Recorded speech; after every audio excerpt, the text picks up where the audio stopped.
கிழக்கு நியூஸ் நேயர்களுக்கு வணக்கம். நான் பத்ரி சேஷாத்ரி. மேற்கு வங்கத்தில் ஆட்சி மாற்றம் ஏற்பட்டு ஒரு வாரம் 10 நாள் ஆகுது.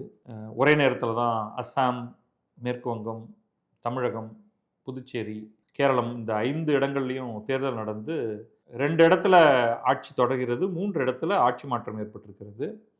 இதுல வந்து மேற்கு வங்கம் அ பீஸ்ட் மோடுல ஓடிட்டு இருக்கு. ஏன்னா, அங்க வந்து சாதாரண மாற்றம் இல்ல. 15 ஆண்டுகள் அ காட்டாட்சி நடத்தினவர் மம்தா பானர்ஜி. காட்டாட்சின்னா, அதோடைய முழுமையான ஒரு வெள்ளை அறிக்கை வந்தால் தான் நமக்கு அதோடைய எக்ஸ்டென்ட் தெரியும். தமிழகத்தை விட பெரிய மாநிலம். நிலப்பரப்பிலும் சரி, மக்கள் தொகையிலும் சரி, மிக மிக மிக மோசமான பொருளாதாரத்தில் இருக்கக்கூடிய ஒரு மாநிலம்.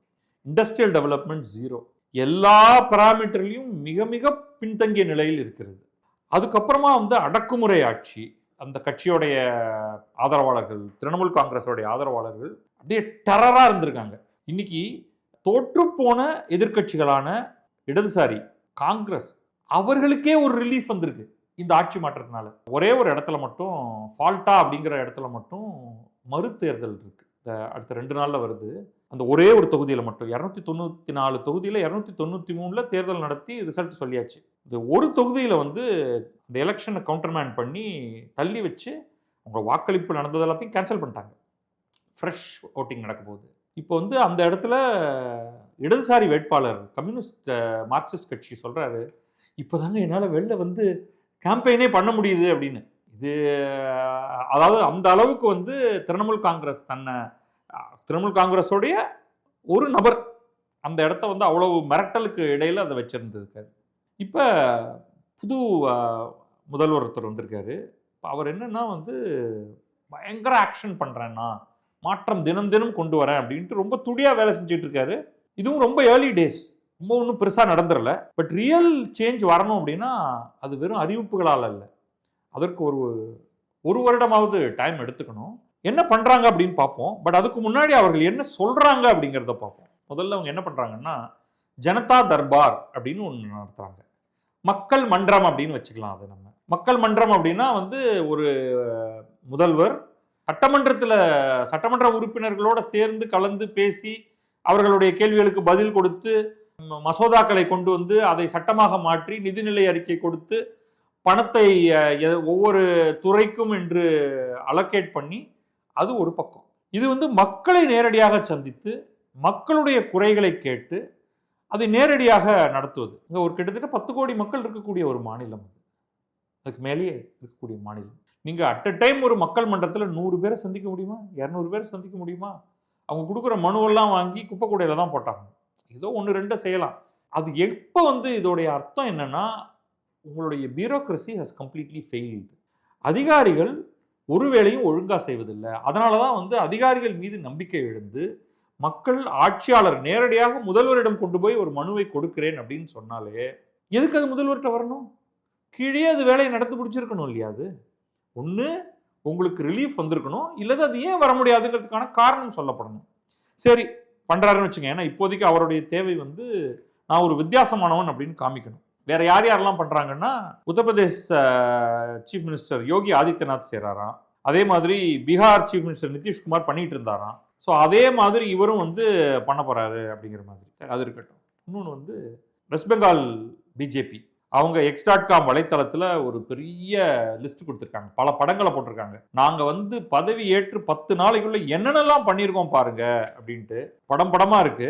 அது எல்லாத்தையும் உட்காந்து படிச்சுக்கிட்டு இருந்தேன்னா அதுவே வந்து பாருங்க ஒரு 1, 2, 3, 4 பக்கம், பக்கத்துக்கு ஒரு 10 பாயிண்ட், 40, 45 பாயிண்ட் எழுதியிருக்காங்க. அதுல முக்கியமான ஒரு சில பாயிண்ட் மட்டும் சொல்றேன்.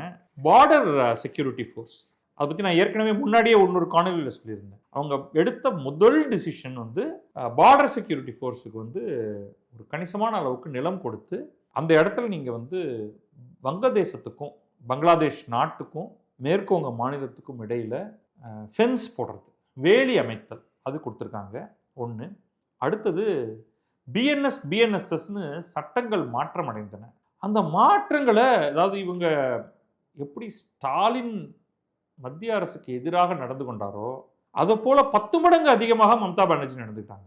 நீ என்ன சட்டம் கொண்டு வருது, நான் அதை வந்து அலோ பண்ண மாட்டேன் அப்படின்ட்டு அவங்க அதை வந்து இன்ட்ரடியூஸ் பண்ணவே இல்லை. அதை இன்ட்ரடியூஸ் பண்ணியிருக்காரு. அதுக்கப்புறமா சென்ட்ரல் ஸ்கீம்ஸ் எல்லாத்தையும் நிறுத்திட்டாங்க. நீ இன்னும் சென்ட்ரல் ஸ்கீம்லாம் நான் பண்ணவே மாட்டேன். அதனால மக்களுக்கு பணம் போக வேண்டிய தேவையில்லை. எங்க மக்கள் ஏழையாகவே இருப்பாங்க. எங்க மக்கள் சாப்பிடாமலேயே இருப்பாங்க. எங்க மக்கள் தண்ணி குடிக்காமலேயே இருப்பாங்க. நாங்க ஏழ்மையிலேயே இருக்கோம். உன் ஸ்கீமை நான் எதுக்கு போடணும்? உன் ஸ்கீமை போட்டா நீ அப்புறம் உன் ஓரத்துல ஒரு ஃபோட்டோ போடுவ. உன் பேரை போடுவ. முடியாது போ அப்படின்ட்டு. அது எல்லாத்தையும் திரும்ப கொண்டு வந்திருக்காரு. திரும்ப இல்ல, முதல் முறையாகவே கொண்டு வந்திருக்காரு. அப்புறம் நிறையா கரப்ஷன், மஃபியா நெட்வொர்க் அப்படின்லாம் இவங்க சொல்றது எல்லாத்தையும் வந்து தடுத்திருக்காங்க. அதெல்லாம் உடைச்சிருக்காங்க. அது ஒரு பெரிய ப்ராசஸ் அது.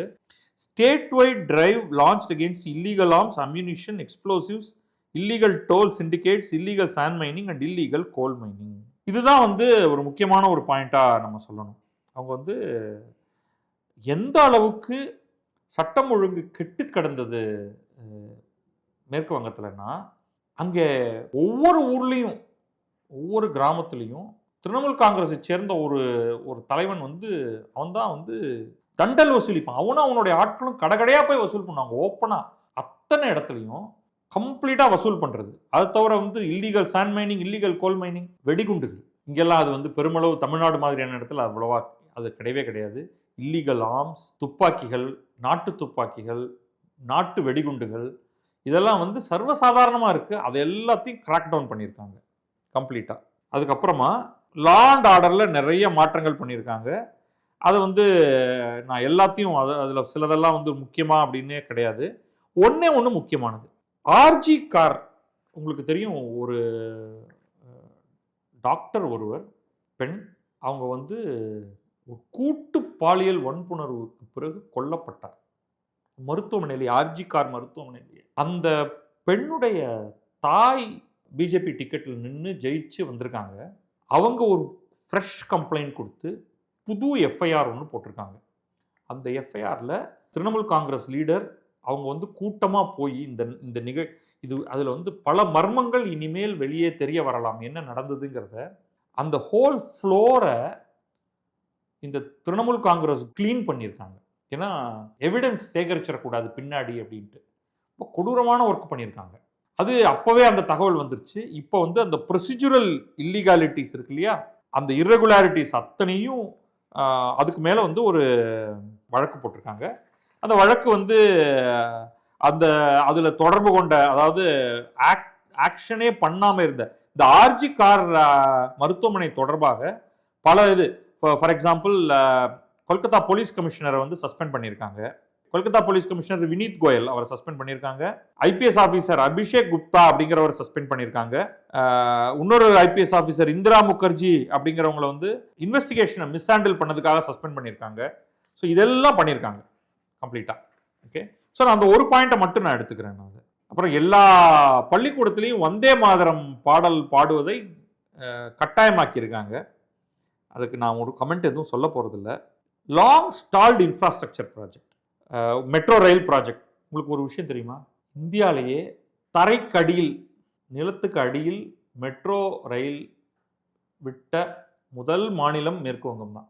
அப்படிப்பட்ட மேற்கு வங்கம் அதுக்கு பிறகு மெட்ரோவின் வளர்ச்சியில் கொஞ்சம் கூட அக்கறை காட்டவே இல்லை. டெல்லி மெட்ரோ அதற்கு பல ஆண்டுகள் கழிச்சு வந்தது, பல ஆண்டுகள் கழிச்சு. இன்னைக்கு வந்து சென்னையும் பெங்களூரும் டெல்லி எவ்வளவோ முன்னேறிடுச்சு. அதுக்கு அடுத்த லெவல்ல சென்னை, பெங்களூர், மும்பை போன்ற பெருநகரங்கள், ஹைதராபாத் போன்ற நகரங்கள், அதுக்கு பிறகு இரண்டாம் நிலை நகரங்கள், இவங்க எல்லாரும் மெட்ரோல முன்னேறிட்டாங்க. கல்கத்தா அப்படியே கடந்தது. இப்போ அதை வந்து விரிவாக்கறதுக்கான திட்டம் போன்ற பல திட்டங்கள் இதெல்லாம் வந்து செயல்படுத்தும் பொழுது தான் தெரியும். அப்புறம் கம்ப்ளீட்டாக ப்ரீவியஸ் ஆட்கள் எல்லாரையும் வேலையை விட்டு தூக்கி புதுசாக கொண்டு வருது, அக்ரிகல்ச்சர் பாலிசி, இந்த மாதிரிலாம் நிறையா. இப்போ old age pension, disability pension double பண்ணியிருக்காங்க. ஸோ இதெல்லாம் நான் வந்து பெரிய விஷயமா சொல்ல மாட்டேன். சென்ட்ரல் கவர்மெண்ட் ஸ்கீம் எல்லாத்தையும் கொண்டு வராங்க. Ayushman Bharat, PM Jan Arogya Yojana, PM Sri, PM Fasal Bima Yojana, இது பயிர் காப்பீட்டு திட்டம், பிஎம் விஸ்வகர்மா அண்ட் பேட்டி பச்சாவோ பேட்டி படாவோ, இந்த மாதிரியான திட்டங்கள் எல்லாத்தையும் உள்ளே கொண்டு வராங்க. அடுத்தது வந்து இவங்க என்ன பண்ணிட்டாங்கன்னா, மம்தா பானர்ஜி இருந்தப்ப சிபிஐக்கு வந்து பர்மிஷன் தரதை நிறுத்தியிருந்தாங்க. இப்போ எப்படின்னா என்னன்னா, சிபிஐயை ரெக்கக்னைஸ் பண்ணுறதே நிறுத்திட்டாங்க. எக்ஸப்ட் ஒரு கோர்ட் வந்து ஆர்டர் பண்ணி சிபிஐக்கு ஹேண்ட் ஓவர் பண்ணுன்னா சொன்னால் ஒழிய. இப்போ வந்து சிபிஐயை வந்து இவங்க உள்ள இன்க்ளூட் பண்ணி மல்டிபிள் கேசஸை சிபிஐக்கு ஹேண்ட் ஓவர் பண்ணியிருக்காங்க. ஸோ இதெல்லாம் தான் வந்து நடந்திருக்கு. நம்ம ஏற்கனவே அந்த பிஎஸ்எஃப்க்கு கொடுத்த லேண்டை பற்றி பார்த்தோம். இன்னொரு முக்கியமான விஷயம் என்ன பண்ணியிருக்காங்க அப்படின்னா, ப்ரீவியஸ் கவர்மெண்ட் வந்து மசூதிகளுடைய மௌல்விகளுக்கு, அவங்களுக்கும் கோவில் பூஜாரிகளுக்கும் இதில் சர்ச்சு இன்க்ளூட் ஆகலை, அது என்னன்னு தெரியல, அவங்களுக்கெல்லாம் வந்து ஒரு உதவித்தொகை மாதிரி ஒன்று கொடுத்துட்டு இருந்தாங்க, இமாம் as well as புரோஹித்ஸ்.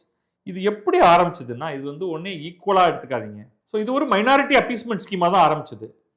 இவங்க முதல்ல தேர்தலில் ஜெயிச்சு வந்தது 2011, 15 ஆண்டுகளுக்கு முன்னாடி. 2012 அனைத்து மசூதிகளிலும் வேலை பார்க்கும் இமாம்களுக்கு, அந்த மசூதியுடைய தலைவர் அப்படின்னு வச்சுக்கோங்க, ஸ்பிரிச்சுவல் தலைவர், அவங்களுக்கு மாதம் 2500 ரூபாய் உதவித்தொகை அப்படிங்கிறத ஆரம்பிச்சாங்க.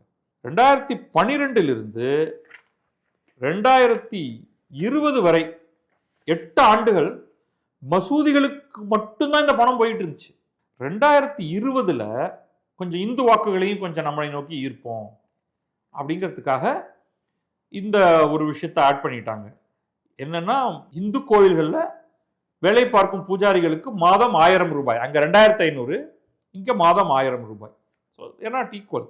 அதுக்கப்புறமா அது 2020 சொல்லி 2021 தேர்தலில் திரும்ப ஜெயிச்சிட்டாங்க. 26க்கு முன்னாடி 1000 ரூபாங்கிறத 2000 இன்க்ரீஸ் பண்ணாங்க, தோத்து போயிட்டாங்க. இப்போ இந்த கவர்மெண்ட் வந்து ஃபர்ஸ்ட் என்ன பண்ணியிருக்காங்கன்னா, ரெண்டுத்தையுமே கேன்சல் பண்ணிட்டாங்க. இந்த மாதிரி வந்து கோவில்களுக்கு பணம் கொடுக்கறது, கோவில் பூஜாரிகளுக்கோ அல்லது மசூதிகளின் இமாம்களுக்கோ பணம் கொடுப்பது என்பது ஒரு அரசின் வேலை அல்ல அப்படின்னு சொல்லிட்டு அதை ஸ்ட்ரைக் ஆஃப் பண்ணிட்டாங்க.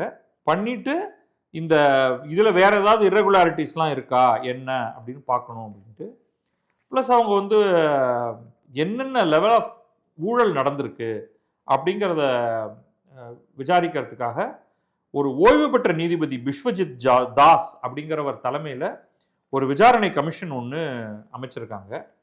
இன்னொரு இது வந்து பெண்களுக்கு எதிரான குற்றங்கள் என்னெல்லாம் நிகழ்ந்திருக்கு அப்படிங்கிறத விசாரிக்கிறதுக்கு இன்னொரு குழு அமைத்து ஜஸ்டிஸ் சமாப்தி சாட்டர்ஜி அப்படிங்கிறவங்கள வச்சு ஒரு இது அமைச்சிருக்காங்க. ஸோ இதில் வந்து ஒரு ஐபிஎஸ் ஆஃபீஸரும் மெம்பராக இருக்காங்க. அவங்க ஒரு ஓய்வு பெற்ற நீதிபதியோ 2 விசாரணை ஆணையம் அமைச்சிருக்காங்க. அது வரட்டும், அது என்ன ரிப்போர்ட்ஸ் எல்லாம் கொடுக்குதுன்ட்டு. ஸோ இதில் நிறைய முந்தைய கவர்மெண்ட்டை வந்து விட போகிறதில்லை இவங்க அப்படிங்கிறது மட்டும் தெரியுது. பட் நலத்திட்டங்களோ வளர்ச்சி திட்டங்களோ அதெல்லாம் என்ன நடக்க போகுது, என்ன பட்ஜெட் கொண்டு வர போகிறாங்க, என்ன துண்டு இருக்குது, மத்திய அரசு எந்த விதத்தில் உதவி செய்ய போகுது, பெரிய இன்ஃப்ராஸ்ட்ரக்சர் ஸ்கீம் என்ன பண்ண போகிறாங்க, தொழில் நிறுவனங்களை உள்ளே கொண்டு வரதுக்கு என்ன பண்ண போகிறாங்க போன்ற பல்வேறு விஷயங்களை நம்ம இனிமேல் தான் பார்க்கணும். இது ஒரு மிகப்பெரிய ஒரு மாநிலம் அப்படிங்கிறதுனால இந்த மாநிலத்தோட வளர்ச்சி இந்தியாவுடைய ஒட்டுமொத்த வளர்ச்சியில் ஏதோ ஒரு விதத்தில் ஒரு பங்களிப்பு செய்யும். மற்ற எல்லா மாநிலங்களையும் அப்படி சொல்லிட முடியாது. ஒரு 4-5 மாநிலங்கள் தான் இந்த அளவுக்கு சைஸ் பெரிய மாநிலங்கள். அது வந்து 0 to 100% அது தன்னுடைய வேலையை முடுக்கி விடும் பொழுது ஒரு பெரிய மூவ்மெண்ட் இருக்கும். அதனால் நான் ஆர்வமாக மேற்கு வங்கத்தில் என்ன நடக்குதுங்கிறத நான் கவனிக்க போகிறேன். பார்க்கலாம் அது எப்படி எல்லாம் போகிறது என்று. நன்றி, வணக்கம். நான் பத்ரி சேஷாத்ரி. இது கிழக்கு நியூஸ்.